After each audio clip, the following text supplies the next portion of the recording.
San Baltodano y el Camino del Místico presenta Ser o no ser.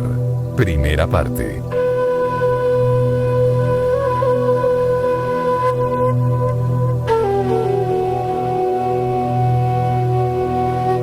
Este tradicional interrogante planteado por Shakespeare es también uno de los elementos básicos en los que debe trabajar el iniciado místico.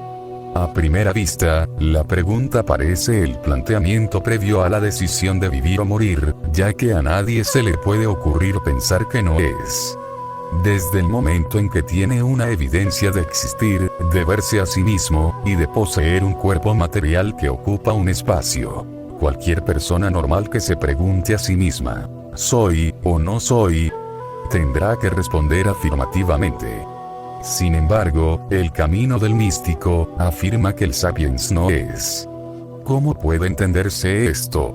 Solo a través de una mayor precisión y profundidad en los conceptos, es preciso para esto manejar dos triángulos que son los siguientes. El sapiens posee un cuerpo físico con una chispa divina o espíritu, y un yo psicológico o personalidad. Si nos preguntamos si fulano de tal es, y nos referimos al cuerpo y al yo psicológico, tendremos que responder afirmativamente. Si nos referimos en cambio al espíritu o yo superior, nuestra respuesta será negativa. Para comprender esto tenemos que darnos cuenta que hablamos de una persona, y este sujeto vive en el mundo material, en un cuerpo material. Este cuerpo se manifiesta plenamente, y esto es innegable, porque ocupa un espacio. El yo psicológico de este cuerpo también se manifiesta constantemente, tal vez no deja jamás de hacerlo, y también tenemos una evidencia de esto. Sin embargo, el yo superior o el espíritu, a pesar de estar encarnado en la materia, vive una existencia propia en un mundo que le es afín. Este yo superior no se manifiesta ni en el cuerpo ni en el mundo concreto, y por lo tanto, no es en la realidad material del momento presente. Por cierto, que para aquellas personas que no creen que exista un espíritu, o el espíritu en el sapiens, esta explicación carecerá en absoluto de valor. A estos individuos les pediría que se formularan a sí mismos la siguiente pregunta: ¿quién soy yo? Ciertamente, no soy el cuerpo ni soy fulano de tal. ¿Seré acaso el pensador? ¿Quién soy yo? Prosiguiendo con nuestra exposición, sostenemos que el espíritu o esencia inmortal, o yo superior, vive en un misterioso limbo, al cual no tenemos acceso. Desde ese limbo, un fino hilo llega sin embargo hasta la conciencia psicológica, dándole al sujeto el sentido de lo espiritual. No obstante, el espíritu jamás se manifiesta en el cerebro del individuo, y por lo consiguiente, tampoco lo hace en la realidad concreta del mundo material. Por ende, si yo me pregunto, ¿soy o no soy?, por referirse esto al ser esencial, tendré que responder: soy en el limbo donde estoy como ser espiritual, pero no soy en el mundo material donde mi cuerpo físico vive la realidad del momento presente. Y como no me sirve para nada ser en el limbo, tendré que aceptar que no soy. En cambio, fulano de tal, mi yo psicológico, es, y existe en cierta medida, en la realidad material. Aquí llegamos precisamente al objetivo básico perseguido por el verdadero ocultismo. El esotérico, y no el exotérico, la cual son los siguientes. 1. Que el sapiens se transforme en hombre. 2. Que ese hombre sea espiritual. El hermetismo tiene la meta primera de la espiritualidad, concepto sobre el cual hay tantas ideas erróneas. Para la mayoría de la gente, la espiritualidad es un misterioso estado místico en el cual el sujeto llega a la pureza absoluta, absteniéndose de comer carne y de beber alcohol, observando una completa castidad sexual, y viviendo apartado de la existencia material, en un océano de bondad, amor y renunciamiento. Con frecuencia, los pintores imaginan a los santos como hombres casi esqueléticos, de rostro muy delgado, ojos hundidos y aspecto de mansedumbre. Casi todas las estampas de Cristo lo representan como un sujeto muy débil y desnutrido, sin fuerza ni vigor. Esta falsa imagen de la espiritualidad es la que tratan de adoptar o imitar todos aquellos que por un medio u otro tienen inquietudes espirituales. Llegar a ser espiritual significa en verdad una sola cosa, y esto es, que el espíritu se manifieste a través del propio cerebro. De esta manera el sujeto es espiritual, porque su espíritu tiene acceso a la realidad material, concreta y temporal. Ahora bien, que como consecuencia de este hecho se despierten ciertas cualidades superiores en el individuo, es asunto aparte. El concepto tiempo agregado al tema que estudiamos, nos permitirá visualizar el fenómeno del ser de una forma mucho más luminosa. No nos interesa, en relación al tiempo, ninguna de las complicadas ecuaciones einsteinianas, sino el mero concepto de pasado, presente y futuro. De hecho, nos interesa positivamente solo el presente. Pasado y futuro representan solo conceptos negativos en este análisis. Recapitulemos y agreguemos el tiempo a nuestro proceso reflexivo.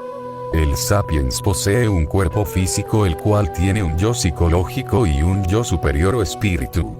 Este cuerpo, que es de materia, ocupa un lugar en el espacio y tiene una ubicación en el tiempo. Situemos ahora estas partes constituyentes en el tiempo y en el espacio.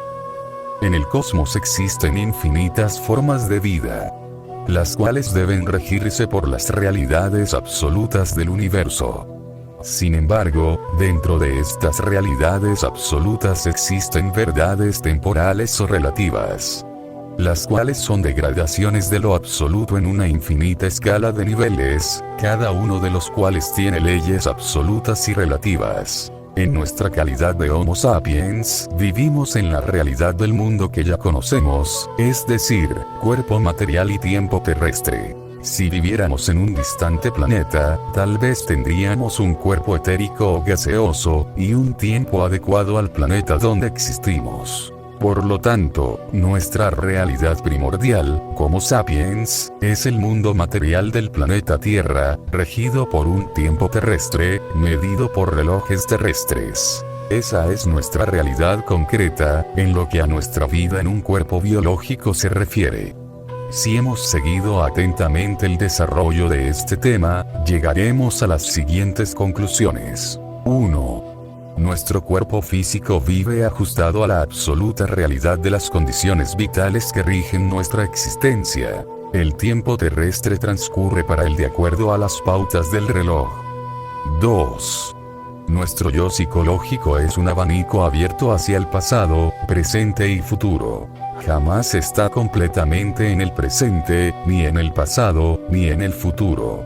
Con respecto al tiempo, es disidente del cuerpo físico. Es decir, tiene una diferente ubicación en el tiempo. 3. Nuestro espíritu vive en un tiempo cósmico, pero él mismo está más allá del tiempo. Es el que es, el que ha sido, y el que eternamente será. Nuestra incapacidad de ser espirituales reside en el hecho de que nuestro espíritu y nuestro cuerpo no coinciden en el tiempo, por lo cual no puede haber una comunicación entre ellos. Para hacer coincidir nuestro espíritu y cuerpo, existen dos métodos básicos. A. El caos. B. El orden.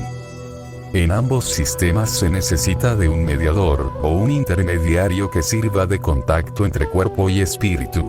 En el caso A, el sujeto emplea el subconsciente, en el cual coexiste el pasado, el presente, y el futuro, para unirse a lo espiritual. Se le llama el caos, porque se produce una desorientación en el tiempo y en el espacio que puede afectar las condiciones materiales de vida del sujeto, pero que aumenta sus luces espirituales.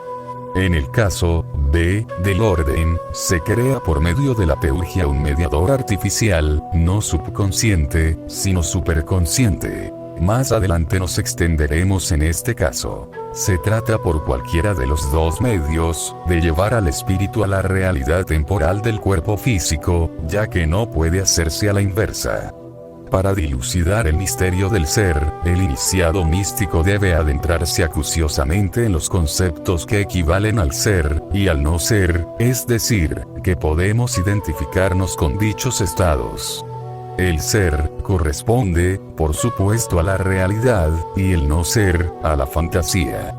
Expresado de otra manera, todo lo fantástico, en el sentido de fantasía ilusoria, no es, ya que corresponde solamente a una visión subjetiva del individuo. Por el contrario, la realidad es, ya que equivale a la contemplación objetiva de un fenómeno que existe separadamente del sujeto externo, o bien, a un fenómeno interno, pero perfectamente estudiado, comprobado y delimitado.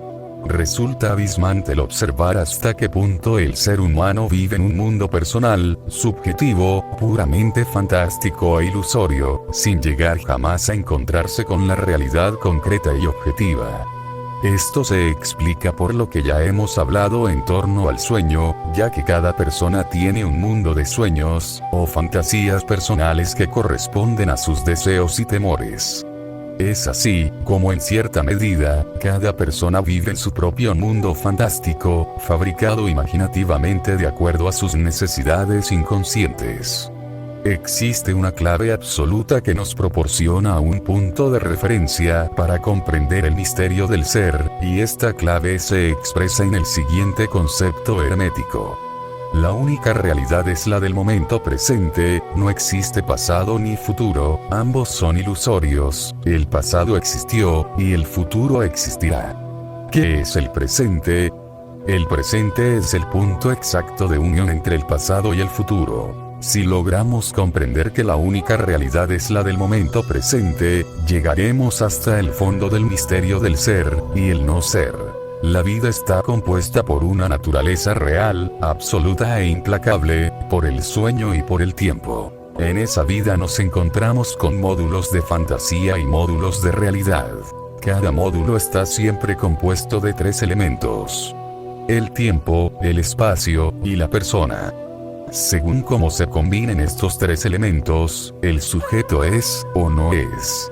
Con el fin de entender esto nos construiremos la siguiente imagen del mundo. 1. Un espacio aparentemente inmutable e inmóvil. 2. Una wincha tal como la cinta de una computadora. Esta cinta está dividida en espacios, o graduada como una cinta métrica. Cada grado corresponde a un segundo, y este sistema se mueve sobre el espacio inmóvil a la velocidad de 1 grado por segundo. Para el caso, da lo mismo que sea el espacio, o el tiempo quienes se muevan, lo básico es que uno de ellos lo hace. 3. El hombre, de pie sobre la Tierra, parte del espacio, al lado de la banda del tiempo. Pensemos ahora que existen muchas cintas del tiempo en el universo, una para el hombre, otra para los minerales, animales, planetas, galaxias, etc. A nosotros solo nos interesa para esta explicación, el tiempo del hombre. Supongamos que esta banda del tiempo humano se está moviendo a razón de 1 grado por segundo, y que el hombre está parado al lado de esta medida, y que debe caminar junto a ella.